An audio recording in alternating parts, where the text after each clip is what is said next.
What's up, everybody? Alongside my boy Eazy, it's your boy Truth. Welcome to the Truth and Easy Show. And today we'll be reviewing J. Cole's album, 2014 Forest Hill Drive.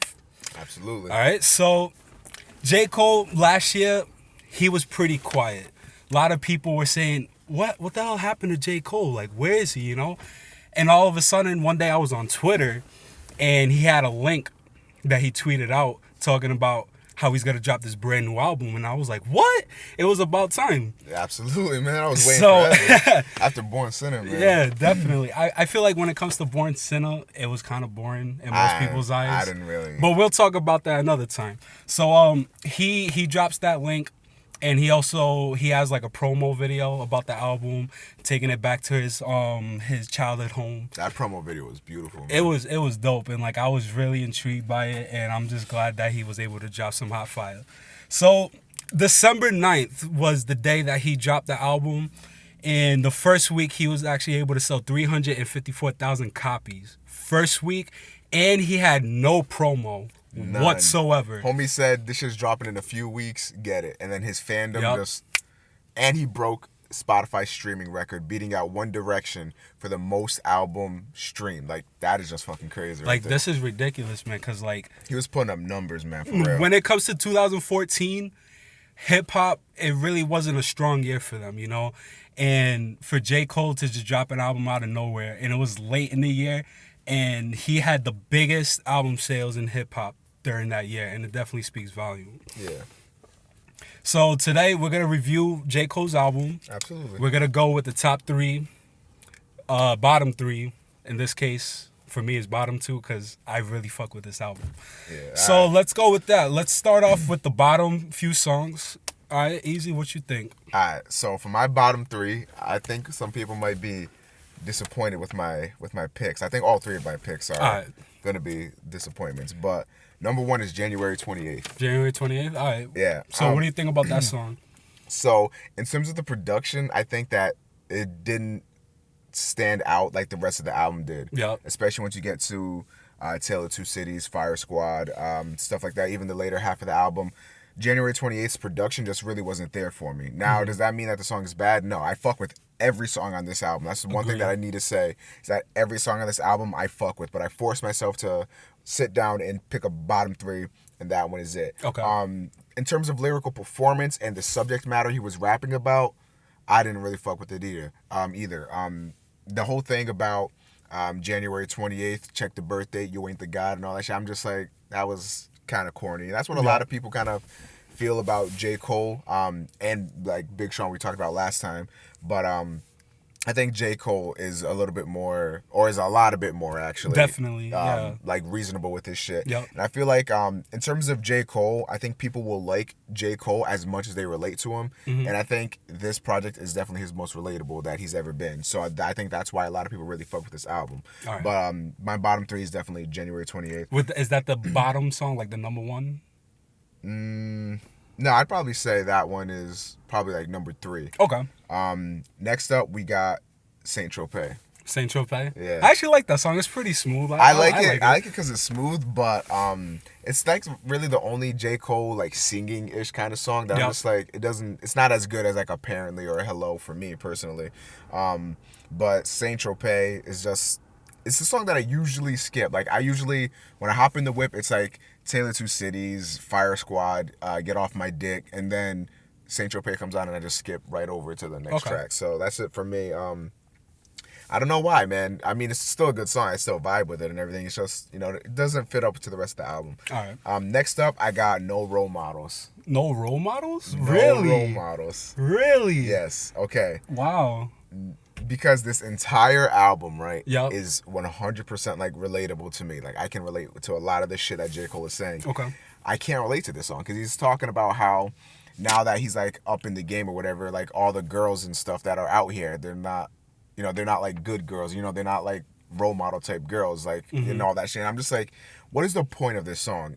Essentially, the subject matter in general. I'd say this is probably like my most bottom song is because there's so much wasted potential. When I first saw the track list and I saw No Role Modelz, I was just like, this is about to be the hottest song on the album. Okay. That, and I thought No Note to Yourself, whatever that song was. Yep. But then obviously that just ended up being a credit song, so that was kind of disappointing. But what I thought he was going to talk about was the fact that there's a lack of like, you know, positive black role models out there right now, or just urban role models out there for people. Yep. Or, you know, maybe rappers that aren't doing their job in terms of leading the youth or something like that. Like that's what I thought he was going to say, and I thought that's what was going to be awesome. All right. But then he came out and was just like, yeah, you know, all these bitches over here, they're dumb, and, you know, I don't want to, what do you say? I don't want to any of these reality hoes or some shit. So some like there were a few lines in that I really liked. He's like, Henry script, the bitch probably couldn't read along. Yeah, like shit like that. I was just like, you know, this shit is true, and it does speak volume to women in the industry yep. for sure. But I mean, that's just not what I wanted out of this particular album or this particular song. So I guess agree. for me, that's why it kind of fell flat. All right, totally understand that. All right, your bottom. All right, bottom. I don't have bottom 3. I have bottom 2. Let me just start off with this one song. I honestly hate it. Hello. I can't agree. Hello. I cannot agree. Really? I love it. That almost made top 3 for me. Really? Are you serious? Oh my god. No. To me, it feels like almost like an 808s and Heartbreak kind of song from Kanye. All right, I guess since it's 808s to you, then you'll appreciate it a lot. Yeah, more. I mean, because it doesn't have like the auto tune or anything, but like that's like a Kanye type song where he's not really saying too much. He's repeating a lot of the same stuff, but it's really, to me, it's got a nice melody to it, and I really like that song. That's just me. All right, when it comes to Hello, like I noticed on this album, he's trying to sing a lot more. Mm-hmm. So when I first heard the song, like you hear him say hello. Hello, and you kind of want to chuckle a little bit. You kind of want to chuckle a little bit. I'm like, all right, it has potential. It has potential. But then I'm listening to it, and personally, I just wasn't digging it. All right, I just feel like some songs he does a good job singing, and there's other songs where he just flat out doesn't work for him. In my opinion, I feel like this song just wasn't it. All right. And then the other song, I don't think you could really call it a song. You know what I'm talking about. Note to Self, the outro track. I mean, I would have put it in there, but like I don't really consider it. But yeah. But I just want to say, when it comes to the Note to Self song, it definitely felt like it was going to be a big song. Like when I saw the track list. Exactly. Same thing. I was like, 14 minutes, he's about to go. Note to Self, he's going to be reflecting on himself a lot. Like I thought so highly of it. Like, it was to the point where I was listening to the whole album right before I got to the last one. Like, I grabbed a snack and a drink and shit, 'cause I'm like, this is about to be some fire. And then it starts off so good. Yes. It starts off so fucking good. Wherever you go. I was just like, oh, this is going to be awesome. He's like, hey, yo, I want to thank everybody. I'm just like, come the fuck on, man. So, like, right in the beginning, he starts singing. And I'm like, all right, this has potential. It's going to be a good song. And then all of a sudden, his voice just got annoying. Yeah. And then that's when he starts shouting out people. And I'm like, damn, if only you had written it down, you put it on like a piece of paper instead of like on a song, you know. Yeah. But like, other than that, I would say those two are my bottom.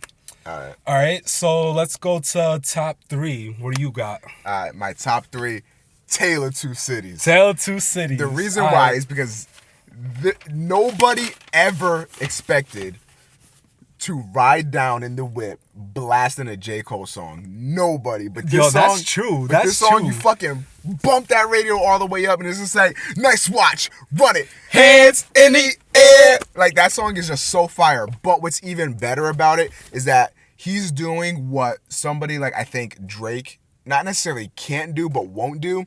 And that's, he's making a song that fucking slaps, has a catchy fucking hook, but it has a deep meaning to it. Very deep. Very, very deep meaning to it.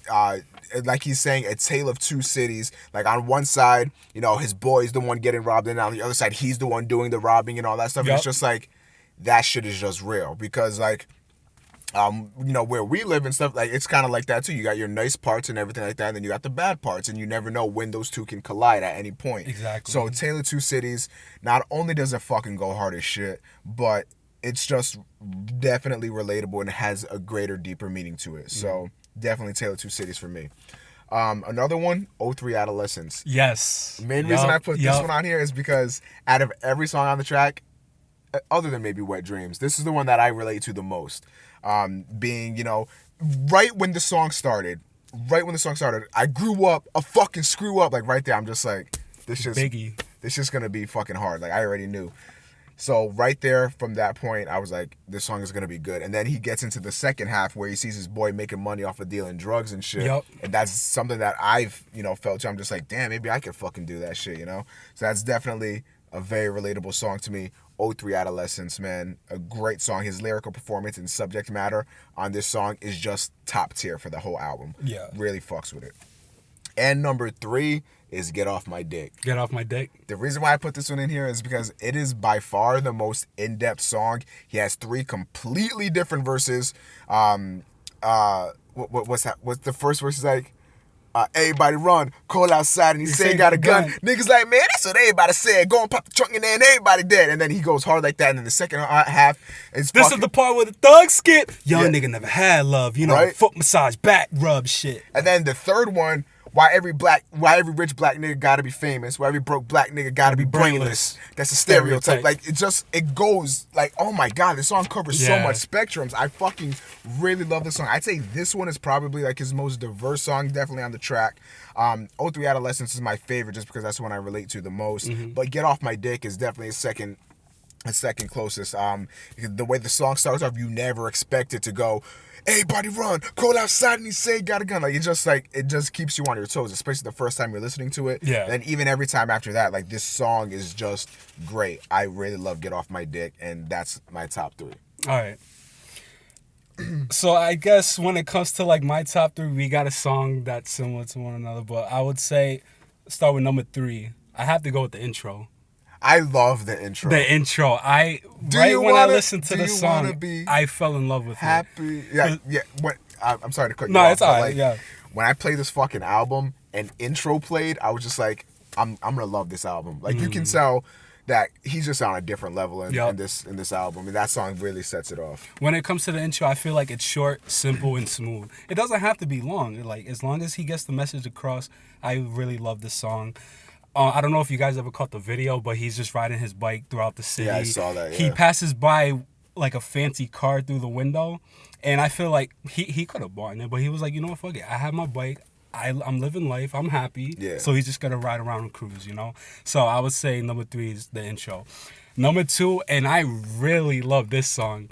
I don't know if people would agree with me, but I'm gonna go with Apparently. This song almost made it top 3. Almost. Like, so what happened? So when I was doing my top 3, yep. I knew A Tale of Two Cities was on there. Okay. I knew that one was on there. And then after I was going in, the second one I wrote down was '03 Adolescence because of how I relate to it. And then I was really tossing up Apparently and Hello. And I was listening to the whole album again and again. And then Get Off My Dick came on, and I was like, I think this song beats out those two. But Apparently is just, I really love that song. Like, I really, really love that song. Like, when it comes to Apparently, I immediately fell in love with it. I feel like it definitely stands out on the album. The first verse is one of my favorite verses from him because he's talking about his mother and how he went off to go to college, but he didn't realize what was going on in her life. Yeah. How she lost the house, and then he's talking about like him and his girlfriend, like how much he loves both of them, and that he wishes that he could live longer, she could live longer, so they could spend more time with each other. That line, he's like, I wish that you could live forever. It definitely means a lot. So we can spend more time together. I love you, mama. Like, I love that part. I feel like that part, a lot of people could relate to, you know? And then my top track, he mentioned it, '03 Adolescence. Absolutely. '03 Adolescence is definitely my favorite track on the album. My go-to song of the album. I was gonna say, I was gonna possibly lean towards Fire Squad and Tale of Two Cities, but I feel like '03 Adolescence, I feel like the majority of boys, like young boys like our age, could definitely relate, especially when he's talking about in his second verse how his boy, he's out there, he's grinding, he's getting it, and then him as a 17-year-old, he's looking at him like, damn, man, like, you're really shining, you know? Like, how can I get this, you know? Yeah, and it's like one of those things where it's like, we want to be like them, but they want to be like us. Exactly, So and that's what he the pointed thing. out. He was like, "Nigga, you know how you sound right now? You You are are my my man. mans. I was thinking you a clown right now. Yeah, for real. You man. everything I want to be. That's why I fucks with you. So how you looking up to me when I look up to you? For real, And I'm man. like, Real shit. wow. Like when it comes to J. Cole and his storytelling, he just paints a very clear picture in your head, and I love it. Like I love when J. Cole tells a story in his music. Absolutely. So like, now talking about just the album as a whole, I think if you've never fucked with J. Cole, you gotta listen to this because you probably will. I was actually gonna say that too. Like, I feel like you don't really have to listen to his old shit to listen to this album. Yeah. Because he has a mixture of everything. He has the storytelling. Absolutely. He has like personal stuff. So and- like a lot of people really fucked with his mixtapes. What are they called? His mixtapes. the come up, the warm up, Friday Night Lights, Friday Night Lights, and I think the Any Given Sundays. I think the warm up is the other one. Those are the two that people really, really fuck with J. Cole. Yep. I might say that this album is better than everything he's ever created. So you think this is the top album right here? This is his J. greatest Cole's piece right now. best work. Yeah. He is on another level with this album. Like he has found himself. He has found what made him happy. He's found everything that he's needed to be a complete person. And it shines so fucking bright on this album. If you've never fucked with J. Cole, you listen to his debut album, which was Sideline It was Story, a or- Sideline, Cold World Sideline Story. Yeah. Yep. You didn't fuck with Born Sinner, you will probably fuck with this album. The way he switches it up, the way he changes everything, you can tell J. Cole is just in a good place right now in his life. He's loving everything, and like I said, it just shines through his immaculate lyricism, his immaculate even flow on a lot of these tracks, and his immaculate storytelling in songs like '03 Adolescence, and especially songs like Wet Dreams, where he paints the picture perfectly for teenage boys that were in school, you know, about their first time with the girl, and you know, the whole crush phase and all that stuff. Like he paints it so fucking perfectly. J. Cole, he has cemented himself right up there right now with the likes of, you know, and Drake and Kendrick and stuff like that. He's not nearly as big as them, don't get me wrong. You know, Drake selling his numbers in 30 minutes and all, but he has shown that he is one of the voices of the new school. He is one of the leaders, and he's one of the people out there that's spitting the real shit, you know. People say they miss old hip hop. They miss the Biggies, the Tupacs, the Nas's. You got your people. You got your J. Cole's right now. You got your Kendrick Lamar's, and he's proving it right here on this album. All right. So speaking of albums, how would you rank them from the top three that he dropped? I think it goes latest to oldest. I think 2014 Forest Hills Drive, Sideline Story, or no, Born Sinner, then Sideline Story. Because I was going to go with 2014 Sideline Story and then Born Sinner. All right. Because when I first listened to Born Sinner, I was actually laying down and I'm just listening to it, and all of a sudden I just wasn't feeling it. Right. And then it was the same day he dropped with Kanye. I bumped Yeezus, and I was actually like into it. Yeah. I loved Yeezus. Listening to Yeezus, I was more like captured by it than Born Sinner. But that could be another episode right there. Yeah. So when it comes to this album, I'm going to mention one pro.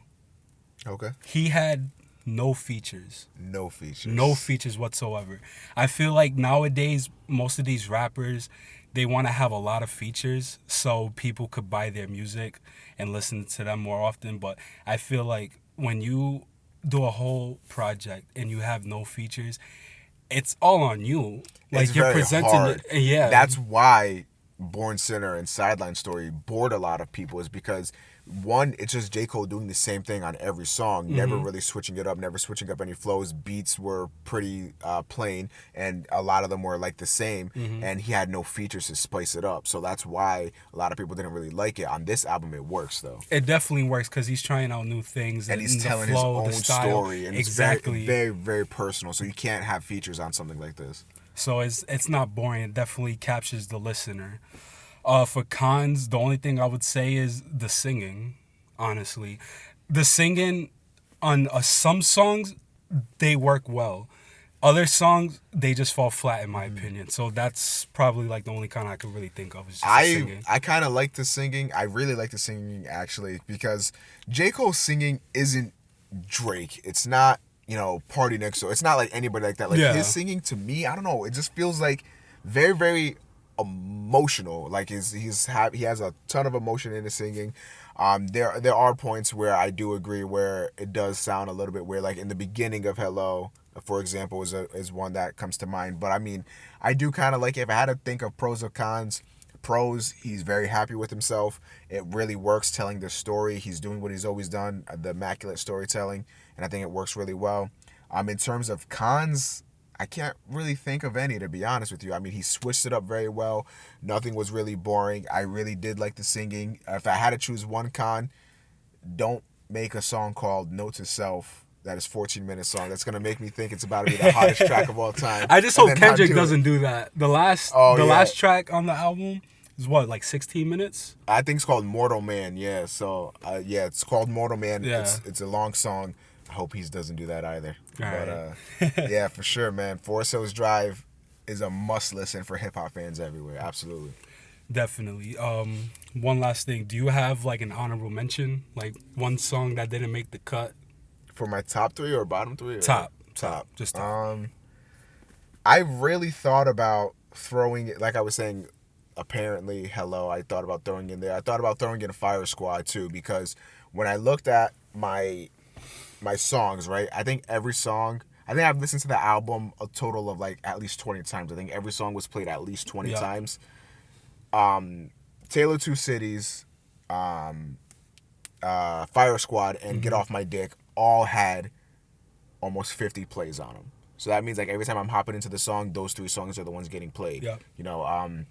Those are just the ones that played the most. I thought, just to be, according to what I'm listening to the most, technically Fire Squad deserved to be on there because I played that more than 03 Adolescence. So it should have been a Tale of Two Cities, Fire Squad, and Get Off My Dick in that order. But, at the end of the day, that's not really what music is. It's not really how much you're listening to it, because I can hop in the car and play something to just turn up. That doesn't mean that's my favorite song. Yeah. But that just means that's something that I go in and I just like to blast. But like in terms of my top 3, I decided to go with, 03 Adolescence because, I related to it so much. But I'd say those are, honorable mentions for sure.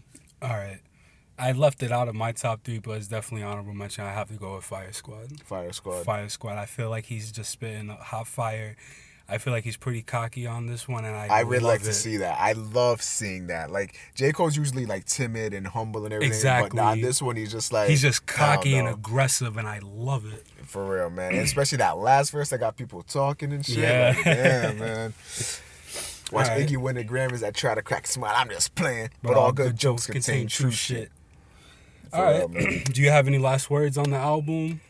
I mean, if you haven't listened to it yet, man, you've got to. You've just really, really got to. I know J. Cole put off a lot of people with his first 2 commercial releases, but this 3rd commercial release is really, really good. A lot of people will tell you that, and even J. Cole haters will tell you that at the very least, it's a huge step up from what he's made before. So I think you just gotta listen to it. It's definitely top 3 albums that came out last year for sure. All right, that's about wraps it up right here. It's your boy Truth. Eazy. Twitter.com/YCFlow. Eazy. Follow the kid. Truth is a Champ 9. Follow me on Twitter, Instagram, Facebook. And that's about it. Truth and Eazy Show. Catch us on the next episode. If you want to like, comment, subscribe, share, we appreciate the feedback. Absolutely. We're always reading the comments. If there's an album out there that you want us to review, let us know. Any words? That's all, man. Thank you for your viewership. Appreciate you. All right. God bless.